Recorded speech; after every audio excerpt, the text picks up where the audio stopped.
Hey, what up, everybody? This is Stevie Breach coming to you from the Wrestle Center here. Basically, I've been trying to wrap my head around The Miz. The Miz is a character that since, I believe it was early summer, he won the Money in the Bank. And ever since then, everybody's been trying to pick the date that The Miz is finally going to cash in his Money in the Bank and take on the world title holder.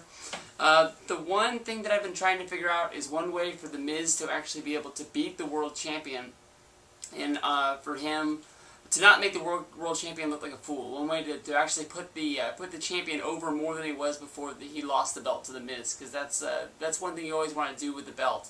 You always want to make the guy who's losing the belt look just as strong as the guy that lost the belt, so that way he doesn't lose any credibility in the the passing of the torch somewhat. So because every time they've mostly done a Money in the Bank winner, most of the time it's somebody being elevated from the mid card up to the main event. So you don't want somebody to look like they're losing their spot at all. So basically, the one way I have this going down, it has to happen at the Survivor Series.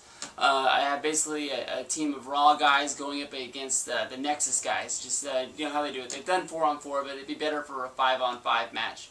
And basically, the team Raw doesn't have to be anybody except for, has to basically include Randy Orton, which means they wouldn't have a WWE title match on the line. But that's not the biggest thing to come down to. It would probably be just Team WWE against Nexus. Hopefully, it wouldn't include the storyline of getting John Cena back, because I think that's a horrible storyline that they would go down, that the Raw guys would be trying to fight to get Cena released from his contract. I think the only way I see this ending in a good way with the Nexus and John Cena thing, I think that Cena needs to get to the point where Cena just basically explodes, sort of like the Incredible Hulk, where he actually goes off against the Nexus guys. He also goes off against the WWE guys, which to the YWC of YouTube would make the heel John Cena come possible. A lot of us thought this was what was going to happen after the last pay-per-view when he had to become a member of Nexus. A lot of people wanted him to become a heel overnight and just show up on Raw. But basically, he's been the face Cena, and he has to do what he has to do. But I think with the general manager storyline saying that he has to do what Nexus says that they have to do, I think that's sort of slowly going to rot John Cena's mind, going to warp him to the point where he's going to become the heel Cena. I think he's just going to get to the point where he snaps, he can't take it anymore. He wants to beat the hell out of Nexus, he wants to beat the hell out of R-Truth, like they did the storyline on Raw. But I think that's what it's going to come down to. But back to what I was getting at. So Survivor Series, we got Nexus going up against Team WWE or Team Raw. Basically, we need 3 members of the Raw team to get eliminated fast. It doesn't matter. It could be R-Truth, John Morrison, and somebody else. It really doesn't matter who the members are, just as long as they lose. So basically, you come down to 5 guys against The Miz and against Randy Orton. And basically, what's going to happen, you're going to see The Miz take some sort of bump where he gets eliminated, where it looks real soft, to the point where people are like, what the hell happened to The Miz? That didn't look like it was that much at all.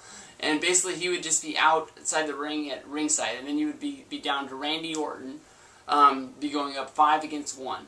And basically, Randy Orton would go through the 5 guys and look like a stud, eliminate them all. He could either win the match or he could lose the match. Probably make him look better if he actually was able to defeat 5 guys in a row, the 5 members of Nexus, either by just hitting RKOs on everybody, or a long, drawn-out match, just him getting the crap kicked out of him. At that point, that's when The Miz would slip back in the ring, hit him with the Money in the Bank briefcase, and basically just cash in to win the title. I think that's the one way. You could also start off your Miz versus Randy Orton feud, because right now, I mean, he's sort of gone. He's sort of gone through everybody. I think that right now, he's fought Sheamus enough times that feud is finally over with. I think Wade Barrett, I don't think he's going to win the title at the next pay-per-view, but I think the only way that's going to go is he starts a feud with John Cena after this. I don't see him in the world title picture anymore. Edge isn't on the show. John Morrison really isn't getting the push up to the top of the card.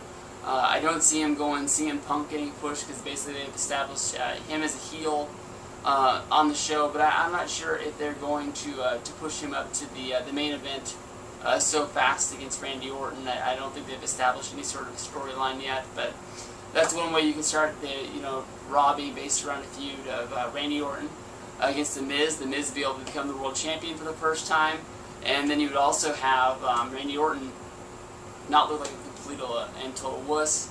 I just wanted to invite on my friend right now, Freaking 88. Would you buy that pay-per-view?